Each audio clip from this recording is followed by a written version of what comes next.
Well, hello, everybody, and welcome back. And if you are just tuning in with me for the very first time, it's so nice to meet you. And I'm really glad you're here with me today. I am your host, Heather Carey, nutritionist, chef, mom, and a woman who has been around the block with food. I want to open up about real food in relation to health, weight, and our bodies so you can make peace with what you eat.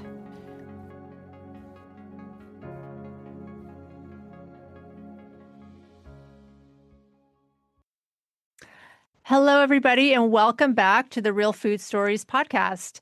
Today, we are talking all about plant-based eating. Founder of PlantWise and the creator of plant-based courses and coaching.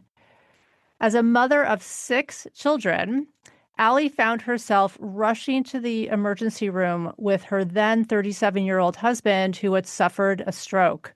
After multiple tests, doctors found no clear answers and encouraged their family to eat a heart-healthy diet by avoiding saturated fats, trans fats, cholesterol, and to eat more fiber. Allie dived deep into the research and found that eating a plant-based diet would not only decrease her husband's risk of stroke, but also decrease all types of chronic disease. She now combines her almost 2 decades of experience with a proven plant-based formula. So, hi, Allie. Welcome to the show. I'm really excited to dive into plant-based eating because this is my thing too, and definitely in my wheelhouse. And I know a lot of people change their lifestyle because of a significant health issue. And your story is definitely something I want to hear more about. So talk to me more about your husband and what exactly happened.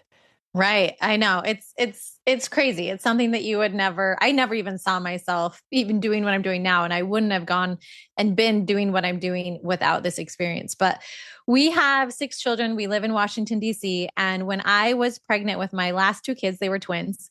My husband gained the twin baby weight, just like I did. We'd gained the weight and we were eating, I would say, a healthy version of like the standard American diet. I wasn't, we weren't going out to eat that much. And I will say when you're pregnant, like it's just whatever. You're surviving, especially with twins. You're just surviving. I understand that. I have twins too. And I know that very well, that you're just in survival mode.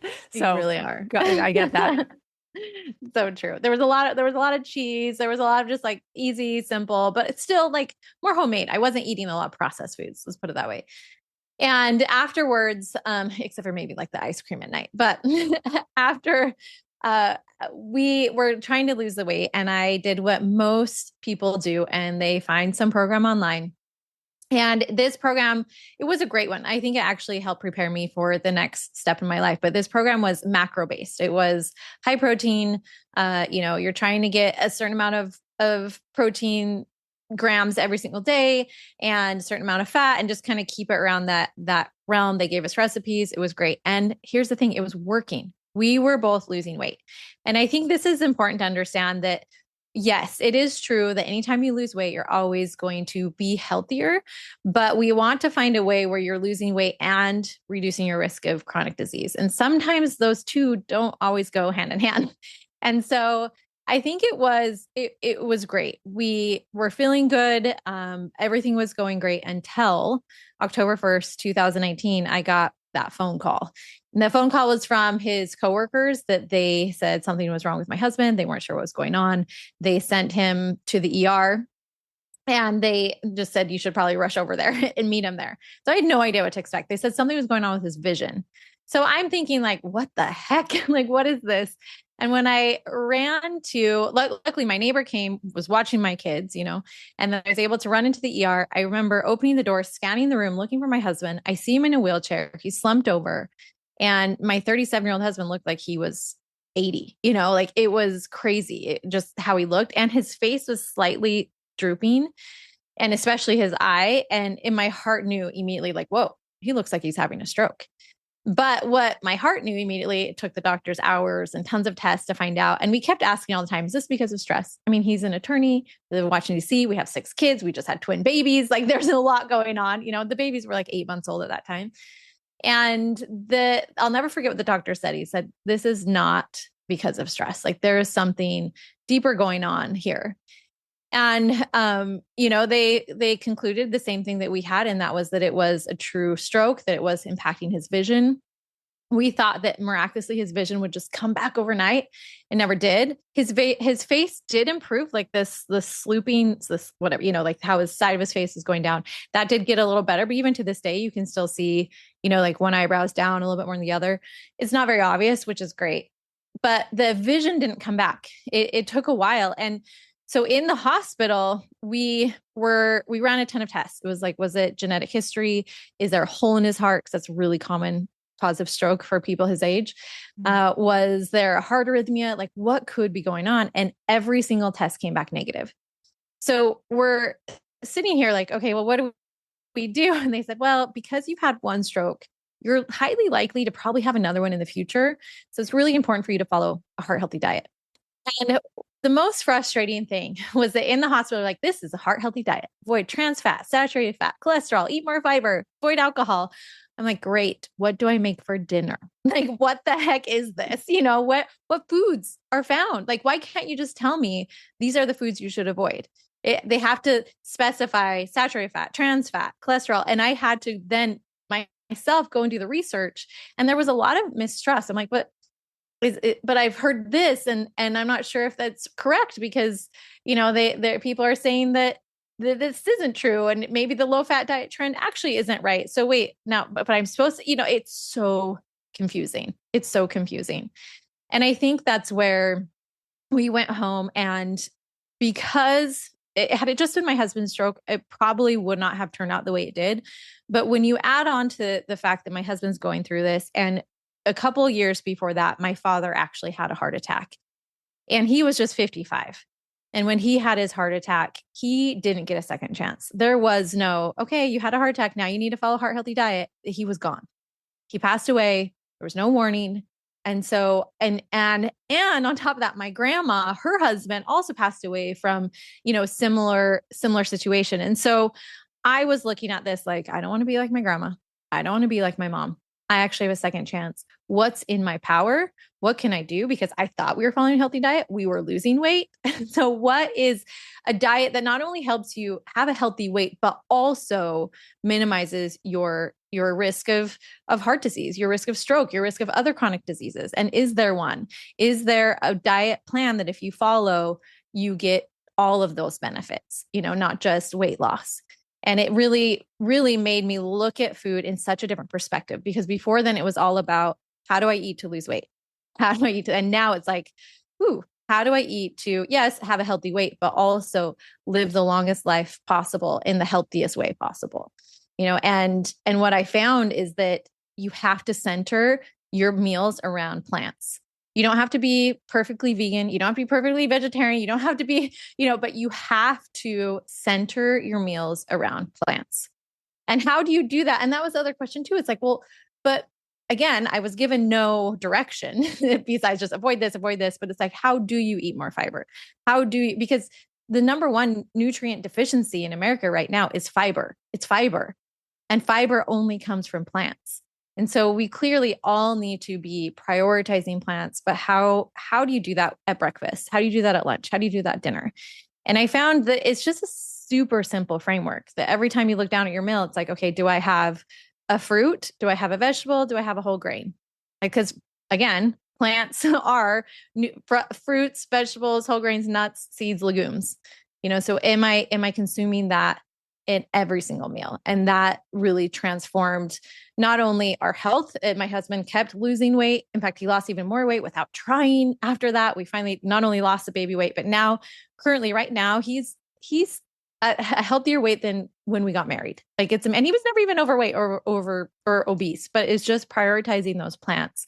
It makes it so much easier. You don't have to count calories, but calories count. And so the best way to not have to count calories is to just eat less calorie dense foods, which are fruits and vegetables, And then his triglycerides went down, his cholesterol went down. And most importantly, after 5 months of eating more of a plant forward diet, not perfect, not perfectly vegan, not perfect anyway, but his vision came back.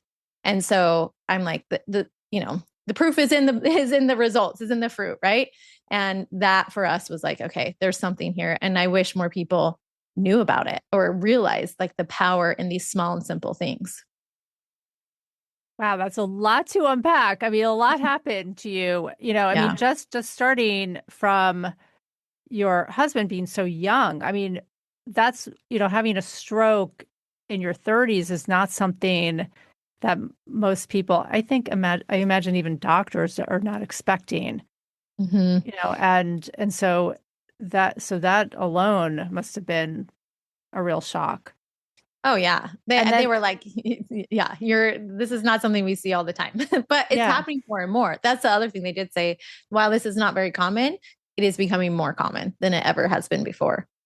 yeah. And then, I mean, doctors are not nutritionists, right? So they're going to give you medications and that's what they're good at. And and they're going to tell you just stop eating saturated fat. But what does that mean? I mean, what does that, and you have 6 kids at home. What does that mean when you want to make dinner and Right. feed your entire family? And so it sounds like you had to really do a lot of your own research. And also, that there was no real obvious reason why he had the stroke.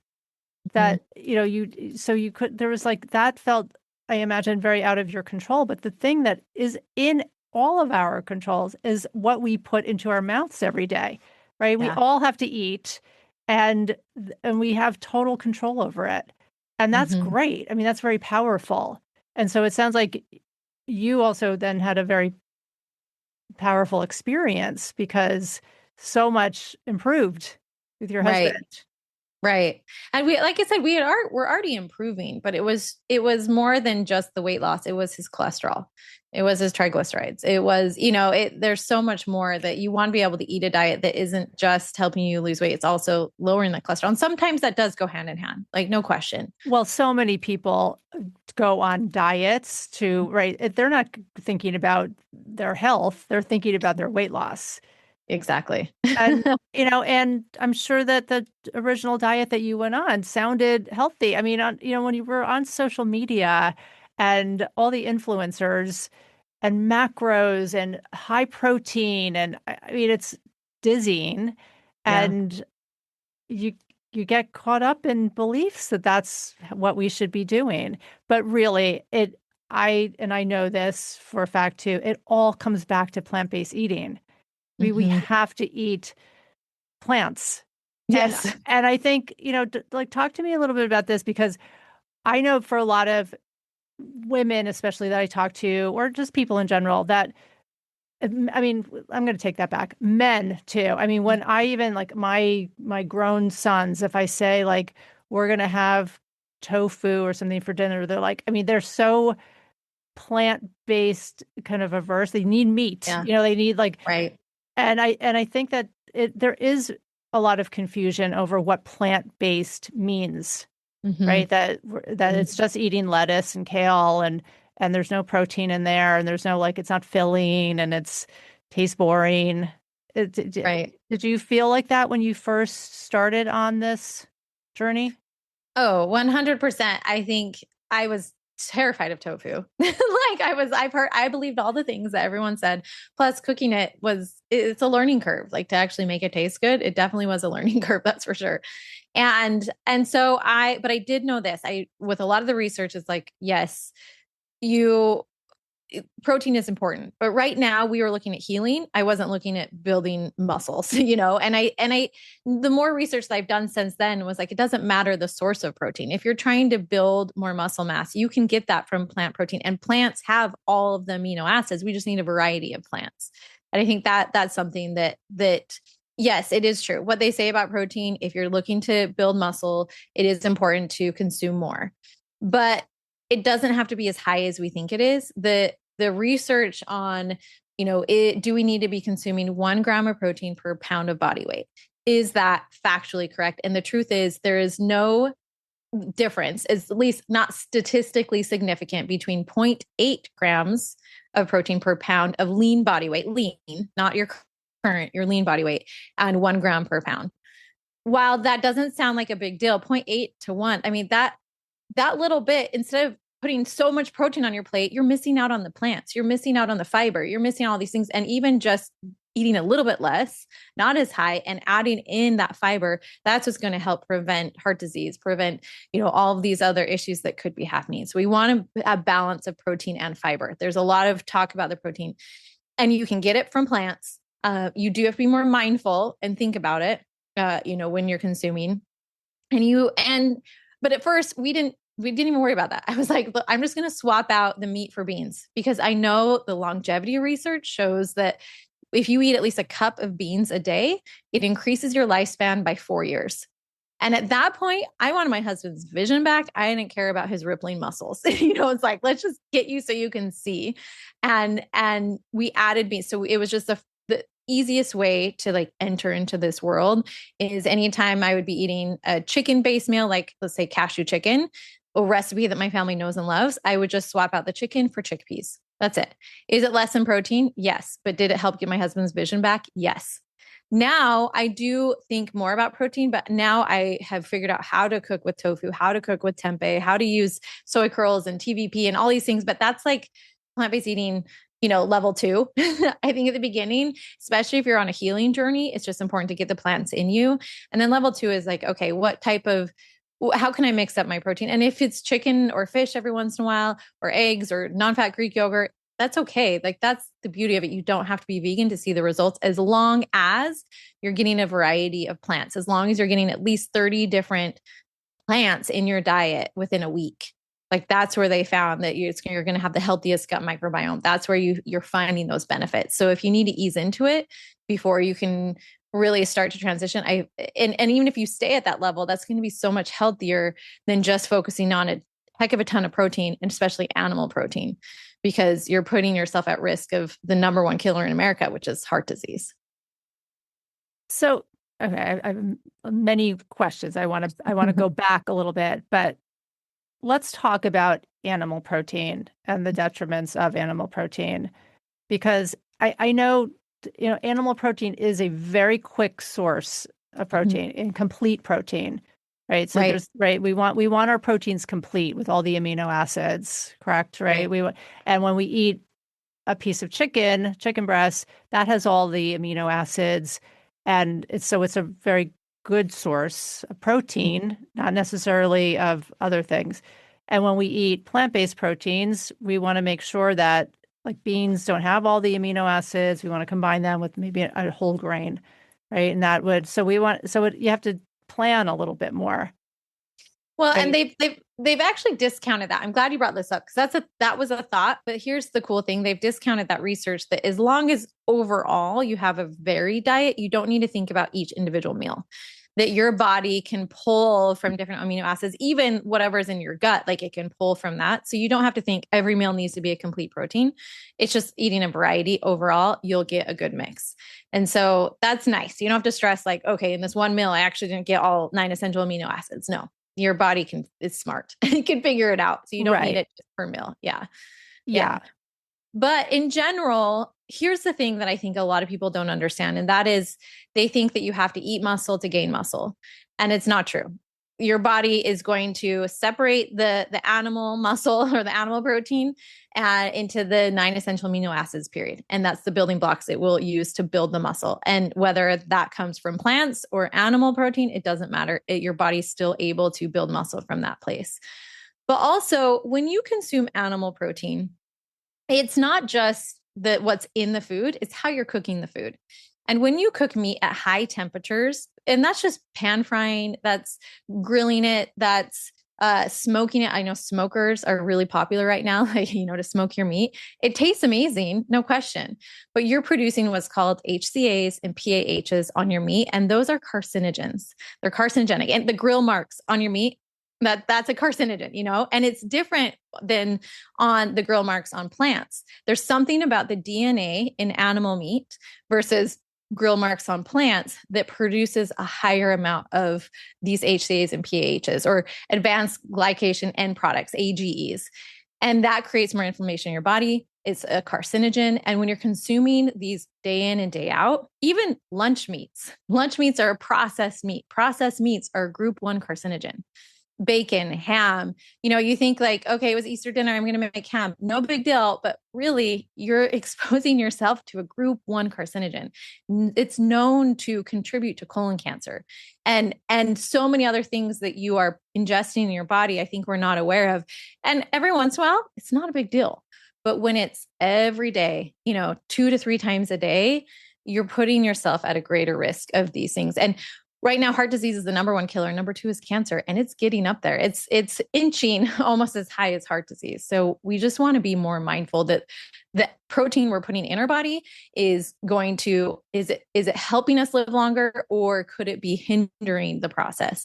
And is there a better source of protein to get the same results you want? If it's more muscle, you can do that from plant protein. Right. We don't want to strive for perfect, right? Because there is no perfect, but to really make the focus on this plant-based protein, and then as what do you want to call it, a treat, or just an every once in a while, that you have something, animal protein is, I think, definitely the way that we need to go. And yes, heart disease and cancers are definitely rising. I mean, they're not going away. And the one thing, I've said that before, that we can control, that is in our control, is what we put into our bodies. And that's our food, so we can, definitely have an influence over that. Let's talk about fiber. You mentioned fiber at the beginning, that it is the one nutrient that we are really, really chronically low in this country, right? And I totally agree with you. And I almost see it more like I maybe on social media, just like just things out in the universe, that there's such a focus on getting protein.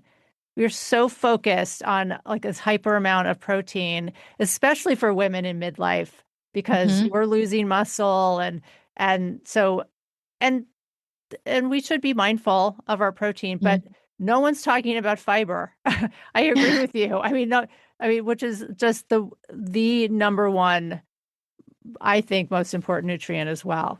So tell me a little bit about that. Was that something when you had the experience with your husband that came up for you, rather than just like plant-based, but more that we need fiber? Yeah. And on the list that we were given to follow a heart healthy diet, it was like, eat more fiber. And the first thought that came to my mind was, so do I just go to the store and buy like Fiber One bars? Like, how do I do this?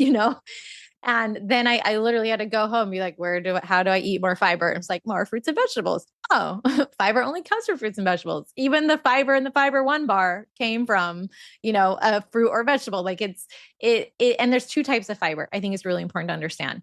There's insoluble fiber and there's soluble fiber. And this is why it's really unique. There's a lot of people demonizing fruit, for example, but fruit is generally higher in insoluble fiber. Insoluble fiber is what helps you feel full. Like, think of chia seeds when you put them in water and how they bulk up and turn into like a pudding. That's insoluble fiber. And I like to tell the people I work with, every time at the end of your meal, especially lunch and dinner, like, to top it off with a piece of fruit.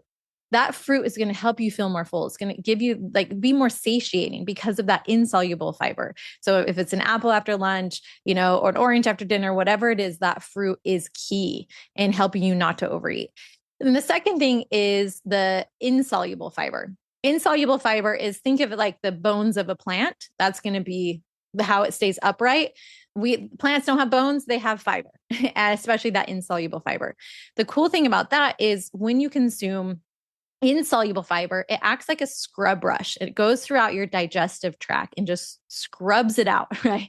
It helps clean things out. And what it's pulling out is excess estrogen, which is really important around this time in our life, right? Excess hormones. It's also pulling out excess cholesterol. And every time it gives you bulk to your stool. And every time you go number 2, you have a bowel movement, your liver has to use cholesterol to help make bile.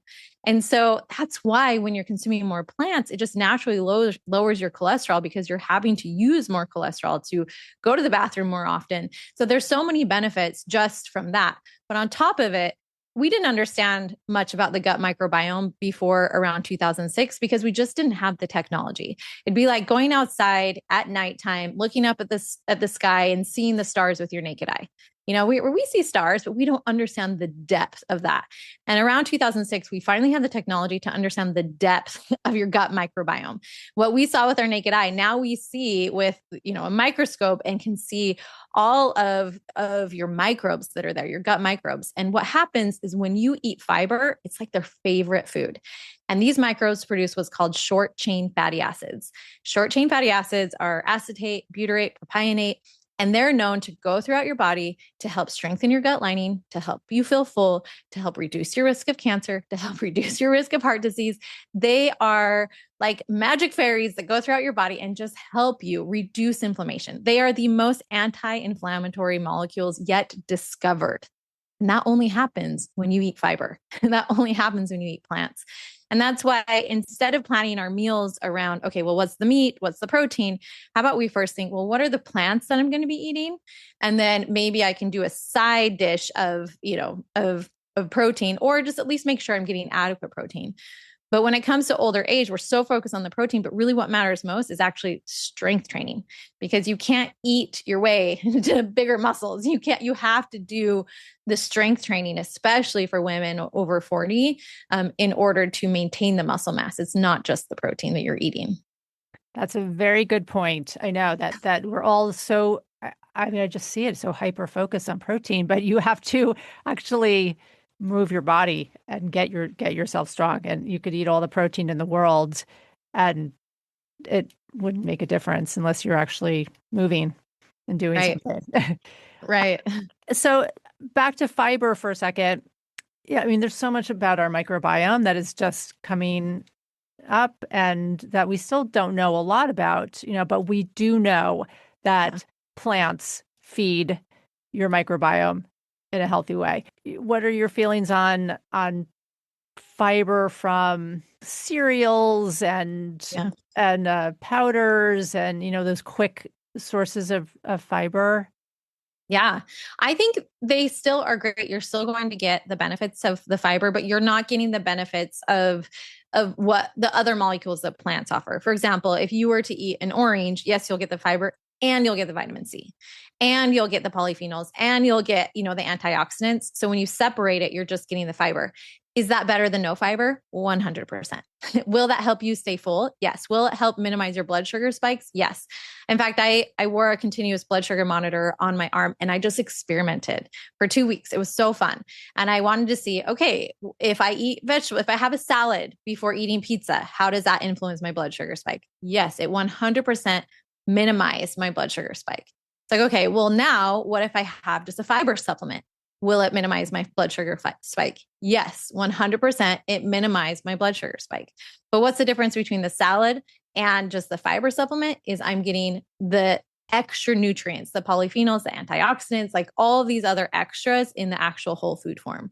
So I think any step towards health is going to be a step towards health, but why take a little baby step when you can take leaps and bounds by just eating whole plant foods, you know? And so in that sense, we always want to prioritize plants, and then supplements can supplement, which is exactly what it's for. It can supplement an already healthy plant forward diet. Yeah, that's a good point. That they are supplements. They are not the food source. I mean, even just going back to protein, eating like protein bars and protein powders, and I mean that's supplement. That is not should not be the focus on your diet as the food source. Right. Which is interesting. I will say this with plant-based foods, the one downside to plant-based foods is that it does come with fiber. And so sometimes, like, for example, if you're just using beans for your protein, your body may not absorb all of the protein in those beans because of the fiber. Like the fiber is going to help it run through your system a lot faster. So sometimes these supplements, like if you're having a plant-based protein powder or even a whey-based protein powder, your body will absorb all of that protein versus one that is paired with a lot of fiber, your body may not absorb all of it. So if you are really concerned about that, and the older you are, the less effective your digestive system is, the less appetite you have, you're not eating as much just because you lost your appetite. So that's where the supplements can come in handy. And yes, we want to make sure you're getting adequate protein. So in that case, eat your beans and have a little bit of protein powder so that you're getting your needs met. Are there protein powders that you like better than others? Yes, but I also feel like they all are fine as long as they, have been third party tested to make sure there's no heavy metals. Like I think that's important. But anyone that you like the flavor. Like I really love a variety of different brands. Like I'm fine with as long as I feel like it's been third party tested, then I'll consume a variety. I get a lot of I think just having a YouTube channel, like people reach out to you and say, "Hey, can I send you this?" I'm like, "Yeah, sure." So I've tried a bunch of different ones and I think they all are great. Like there's none that I'm like, okay, there have been a couple that are disgusting, but in general, as long as you like the flavor of it, it's great. And sometimes, like I said, for people, I want to make sure that every time you look down at your meal, you're getting a fruit, a vegetable, a whole grain, and a protein source. And sometimes in a plant-based diet, that protein source isn't going to be adequate. So you can almost like have a dessert of say a banana and some protein powder, mixed up with water. It's a delicious dessert, a way to top it off so that you feel full and you're also getting adequate protein where maybe your, lentils and rice and veggie dish just didn't have as much as you might need. I always tell women, at least look at your plate, make sure that there's at least 20 grams of protein total. And if you can't get it from just plants, then yeah, that's okay to use a supplement. It's okay. You're not going to do it with every meal. You don't need to do it every single time, but maybe at the end of the day, just to make sure you hit at least 60 grams of protein in that day, then it's a great way so that you're not deficient. So that's a good question. So you're telling women to focus on 20 grams of protein here and 60 grams total. If you're just starting out, just like many of my clients, and they don't even know what a gram of protein is, how do you start that with them? How do you just give that first like introduction as to like how to know what your plate should look like and or just have an idea of like I'm looking at my plate and I have quarter of it is beans of some chickpeas. How do I know that that's 20 grams of protein? Yeah, there's definitely some tricks to the trade. Once you look it up, you can kind of figure it out. But usually it's like a cup of beans, which is kind of a lot, so a cup of beans, you're going to get 20 grams. But here's the thing, when you combine whole grains with beans, like say you have quinoa and you have beans, then there's a decent amount of protein in quinoa. So you don't have to eat as many beans. So it is kind of the accumulation. And I love technology. And it's like, why not utilize it for your good? So I will tell ChatGPT, here's the recipe that I just made. How much protein is in my serving? It's so quick. It's so fast. And then it's like, oh, okay.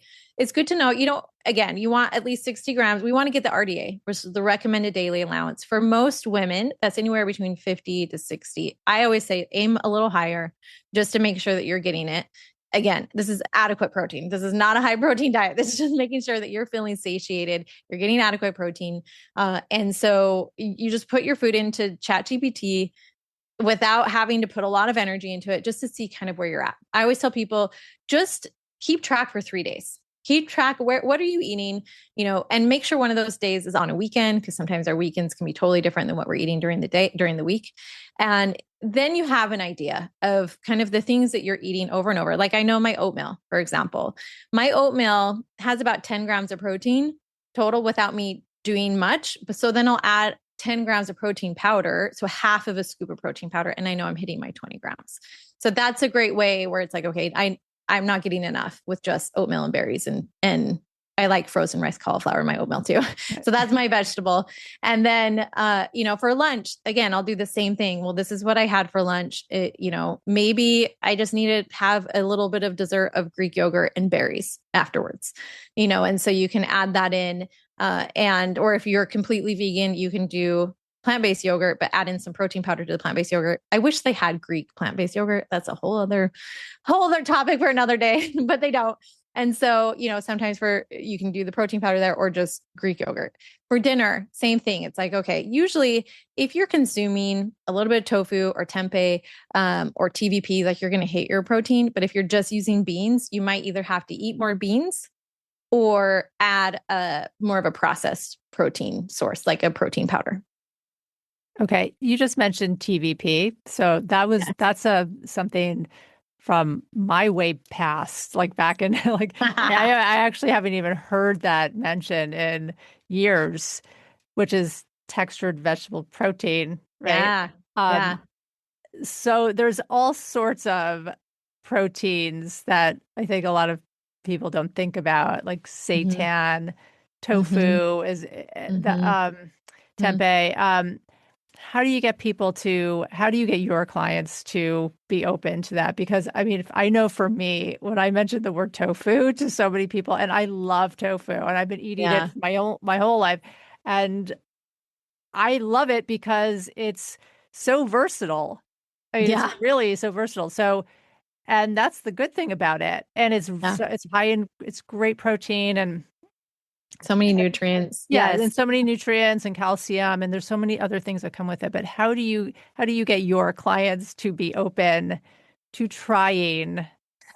Tofu Yeah, or or any other type of, yeah. yeah. So tofu is, I think, an obvious one, but I don't know if most people even know about tempeh and seitan, and I mean, Yeah. these are things that I mean, when I went to cooking school, like when like this is how I learned about them. That was years ago.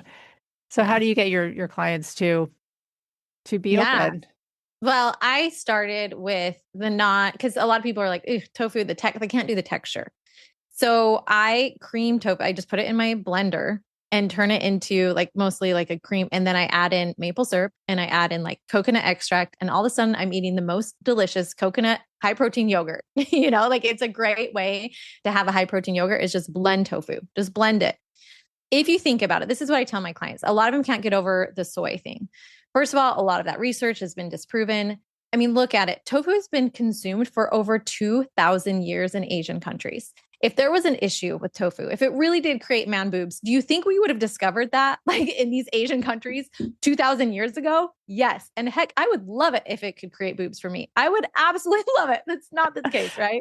It's not something to be feared. And if so, it would be the most popular supplement on the market if it was Yeah, true. I mean the link between breast cancer and soy has definitely been debunked. I know, Oh, but that 100%. belief still lingers. I know It that it does. does.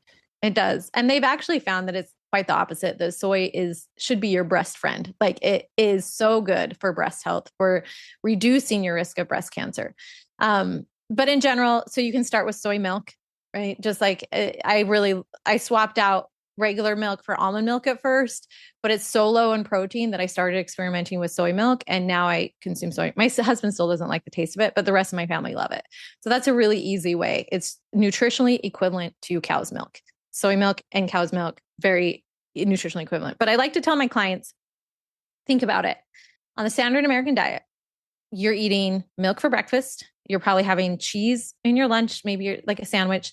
And then for dinner, you're having something with cream in it. You just consumed how many servings of dairy and you're worried about one serving of soy?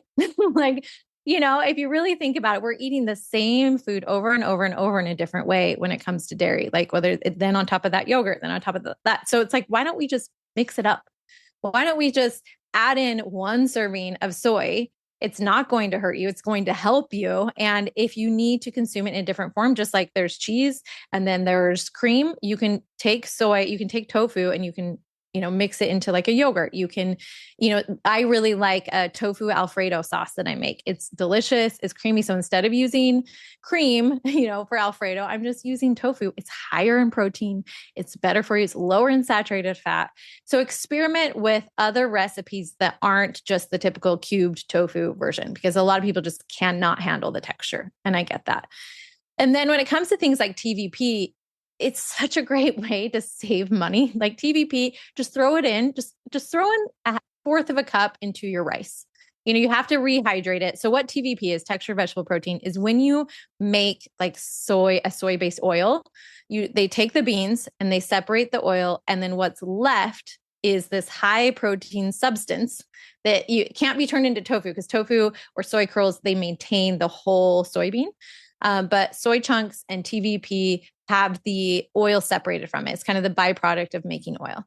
And the cool thing is it's super high in protein and low in fat. And so you can just add a little bit. In fact, back in the day, you probably heard of this, when you would make like ground beef, people would put in half TVP with your ground beef. And that's actually incredibly health promoting. It makes the food go longer. So if that's what you need to do at first, do that. Try that out. It makes the ground beef go further and be healthier for you. And some people don't like it because it's processed, but I'm like, if you're eating processed protein powders, like how are you against TVP? Because it's less of a process, and it's a whole food that just has the oil taken out of it, like the fat taken out of it, defatted. It's actually defatted soy flour is what it is. So you just rehydrate it. It's flavorless. That's a problem with tofu, and with soy things, and even seitan. They're all completely flavorless. You have to add in the flavor, and if you do that right, once you figure that out, it's like it can be delicious. But you have to add it in. You can't just eat it plain. It's disgusting. It's flavorless. Just like eating a chicken breast without anything on it. You're like, it's not that great. Right. Exactly. Yeah. Right. And that is the good thing about it, is that something like tofu can take on a variety of different flavors. But yeah, yes, people just need to be more open to it and willing, I guess. So now you've got a family of 6 kids, I'm sure, with a variety of pickiness and, yeah. and taste preferences and everything. How did that go for you when you transitioned to, Yeah. out of chicken nuggets and, and into other plant-based foods? Right. It's funny because kids complain about food no matter what. And that's what I realized. Like I would make meals before and they complain about it. And then I make meals now, they complain about it. They're going to complain. That's just kids. But what was fascinating is seeing the difference in their health. Like, for example, I had a daughter before my husband's stroke. She would just eat chicken nuggets and cucumbers, and mac and cheese. Like that was her favorite thing. And I was surviving with twins. I was not thinking about her health. I was like, okay, if that's what you want to eat, sure, I'll make that, And I remember thinking, I thought I'd be a much healthier mom than this, but I'm in survival mode. Like I just can't. 6 kids is a lot. I had 3 kids and that was a lot. So 6 kids is like a juggle. Yeah. Yeah. Especially when you have twin babies. Like, let's be honest, it's rough. It's rough. Like there's so much going on. There's so much. So then afterwards, when we're starting to eat more plants, I just stopped buying the chicken nuggets. And so and she would eat rice. So it was like, she was eating a lot more brown rice and then a lot more beans. And this child, it was fascinating. Her hair, she started growing twice the amount of hair. So she looked like a lion, like she had kind of thin hair. And then all of a sudden she's like growing like almost a second head of hair out of it. And I have pictures. I'm like, this is insane. And you could see like the growth of it, like just having her eat more plants, like what it did for her hair. It was wild. And to this day, she has the thickest, most beautiful hair of all time, but she's more picky than my other kids. So I would make a meal and I say, okay, that's fine. If you don't want to eat it, then you can have a peanut butter and jelly sandwich. I'm not cooking another meal. You can grab something from the fridge. And so sometimes that drives me nuts because sometimes I'll be like, I'm just gonna have a sandwich. No, I made dinner, eat my dinner. But in general, I wasn't making 2 meals. I wasn't going to accommodate that. I was like, we're doing this for your dad. We want to make sure that he's healthy and we're all going along with it. And they would ask, Mom, when are you going to buy more cheese? I'm like, oh yeah, I forgot. I'll get to it later. I was never like, we're never going to have cheese again.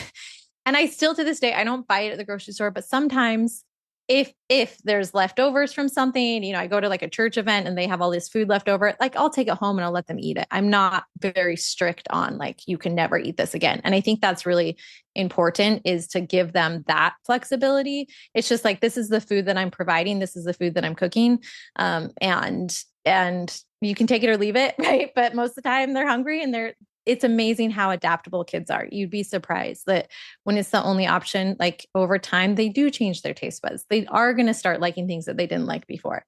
They may never like tomatoes, but they'll like tomato sauce, or whatever. Like it's crazy how in different forms they're more adaptive to it, but they'll still complain. It's never going to go away.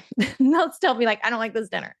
And you just, and honestly, we were really healthy at first. And now, as I've started a business and I'm doing all these things, I will buy like the plant-based chicken nuggets. I really like the Morningstar brand, and honestly, I think they taste exactly the same. So my kids don't feel like they're missing out on anything. I'm like, they literally taste the exact same. And sometimes, not every day. It wasn't like I was in the past, but like on a Friday night, instead of getting pizza, like, yes, guys, we'll eat this and I'll cut up some potatoes. We'll have that and fries, but it's such a healthier variety, you know? Yeah, of course. I mean, you have to do what you have to do. And I think, but also, again, not going into like a perfectionist, this is all or nothing mode. Mm-hmm. And I think that's the mindset that we all have to have around plant-based eating, is that like it's kind of a requirement. I mean, we need to eat plant-based, but we Yeah. don't need to be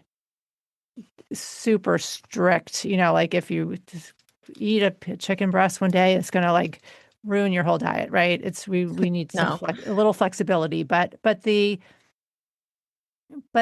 mindset and the knowing that this is what is best for your health, Mm-hmm. I think is so important. Mm-hmm. This is not just Mm-hmm. about losing weight and gaining muscle and all that, but it's your overall health. Exactly. And you, Exactly. yeah, and you have a really great example of your husband and your daughter's hair. It's wild. It's wild. And I think that's like the message too. Just by small and simple things, great things come to pass, right? And I think when it comes to nutrition, the small and simple things are just eat a vegetable, eat a fruit, eat a whole grain with every meal. Make sure you have 20 grams of protein.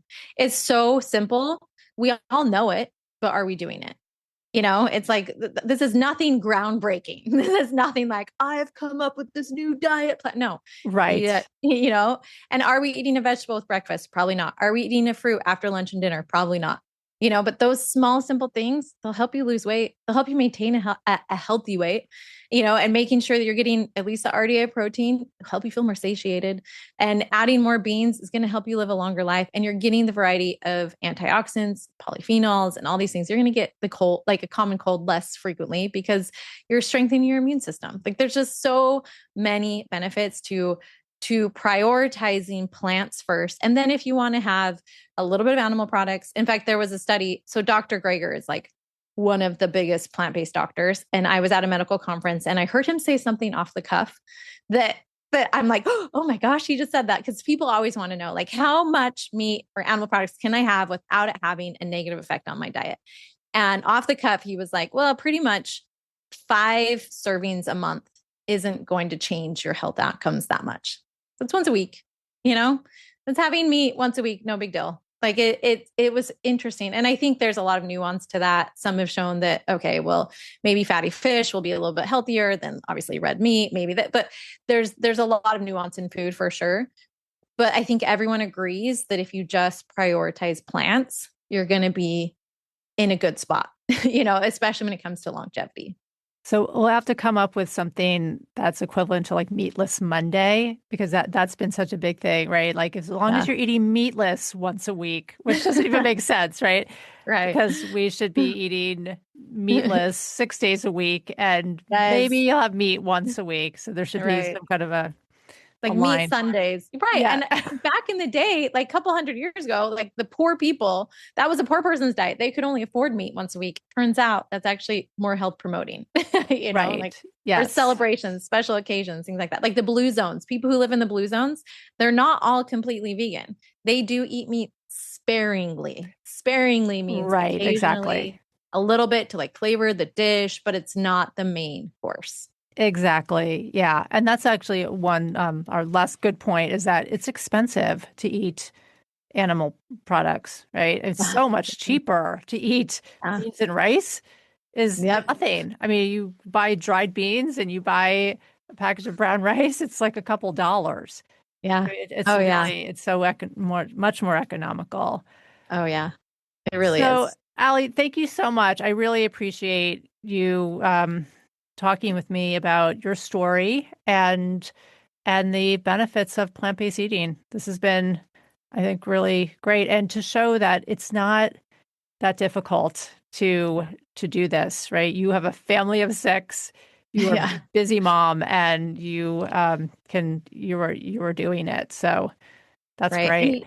And the reason I'm doing it is because you don't have to be perfect. Plant-based doesn't mean perfect. I have a vegan YouTube channel and I am not completely vegan. Like it just shows you that like, even though, yes, and I have it that way because when people are searching up recipes, it's just like a common search term is vegan, but you can find the health benefits without having to be perfect. It's not all or nothing. It really isn't. Yeah, that's great. Good last words. How can people get in touch with you? So the easiest way to find me is on YouTube. You can search Plant Wise. So I named my business Plant Wise because I like to teach the why behind eating more plants. So WHY. Yes, I was going to say that WHYS, right? WHYS. Yeah. So I'm on YouTube for Plant Wise for any recipes. I have like, in fact, the last recipe I just filmed yesterday was $2 vegan meals that my kids will actually eat. You know, like that there's just so many great ideas that work and that have worked for our family. If you want delicious recipes, like, or even just go to my website, plantwise.com. My most popular recipe is called lasagna soup. Every non-meat eater loves it. It's a great option. So I have recipes there. I also have my membership where I help women who coach them through it, because at the end of the day, you know what to eat, but why you're not eating is like a whole different thing. Why you're not eating that way is so many layers, right? Emotional eating, like all of these other layers. And so we help pull back those layers and really support you and help you through the process of doing what you already know you need to do. But we give you that additional support and help and guidance through my membership. So anyone who's listening to this, I'm happy to give them a free 30-day trial if they would love to learn more about that membership. And I'll give you that link, Heather, that you can include in your show notes. Great. Well, thank you so much. I appreciate it. Yeah, it's an honor being here. Thank you so much for having me. And as always, if you loved this podcast, please consider gifting me with a 5-star review. It is so helpful for me to get the word out on real eating, our real bodies, and real food stories. Thank you so much and have a great week. Bye for now.